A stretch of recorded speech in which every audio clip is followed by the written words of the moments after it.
It is Wednesday, October 28. Welcome to CGN News. U.S.-based money transfer company Western Union will close its offices in Cuba.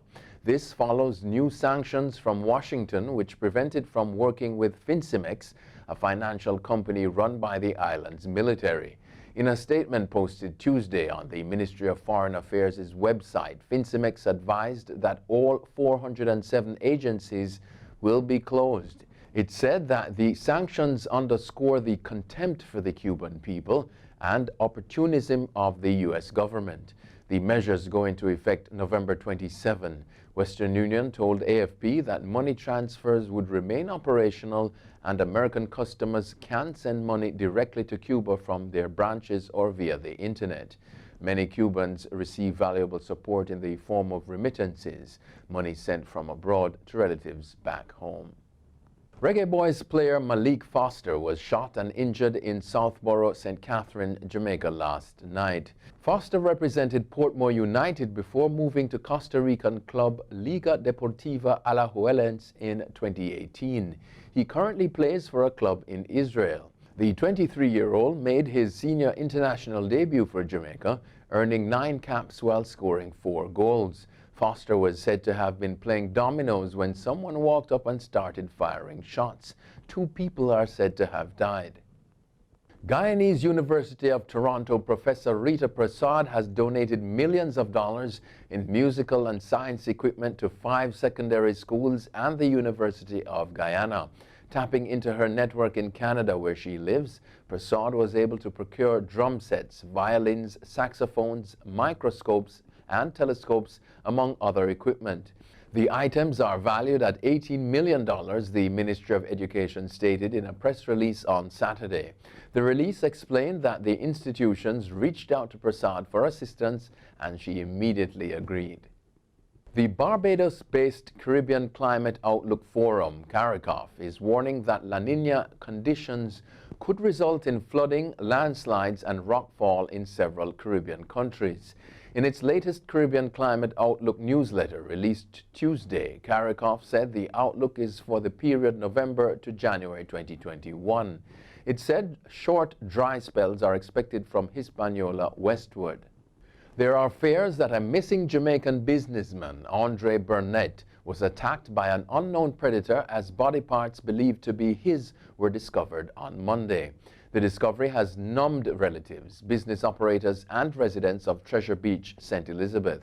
According to reports, Burnett, 35, was visiting a resort with his family when he and 2 women went for a swim in a section of Fisherman's Bay on Sunday afternoon. The woman left Burnett wading in the water and went back on land. Shortly after, a wave pulled him underwater, and when he failed to resurface, an alarm was raised, triggering a frantic search. Residents who gathered at the beach Monday believed he was partially eaten by sharks or crocodiles. The Gleaner team reported seeing 2 large crocodiles in the sea, which residents used to strengthen their theory. Business operators in Treasure Beach are calling on the government to erect lifeguard posts along the heavily used beaches in the parish. Major U.S. financial firms are helping fund environmental destruction and abuses in the Amazon with billions of dollars in investments in questionable companies, according to a report published this week.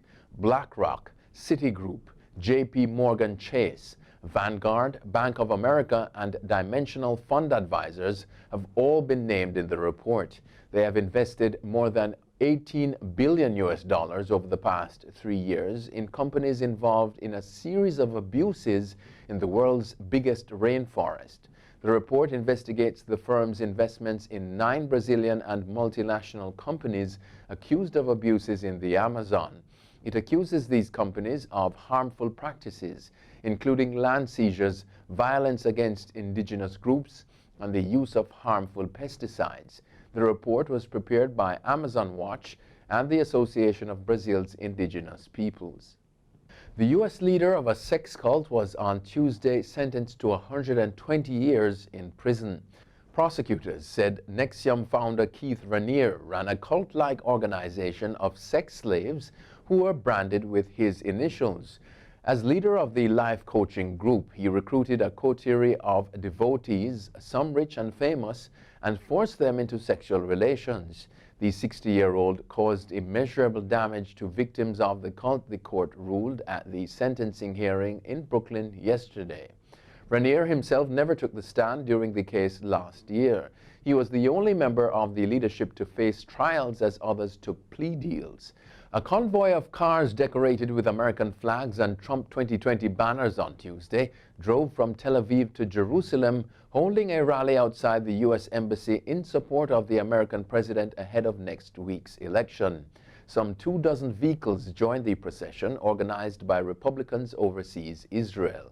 While Jews in the United States are expected to vote overwhelmingly for Democrat Joe Biden, Donald Trump is a popular figure in Israel. Prime Minister Benjamin Netanyahu has described him as the greatest friend Israel has ever had in the White House.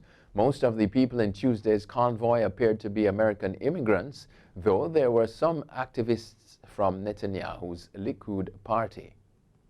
The teenager who recorded the death of George Floyd at the hands of Minneapolis police in May will be honored in December by PEN America, the literary and human rights organization. Darnella Frazier will be presented the PEN Benenson Courage Award.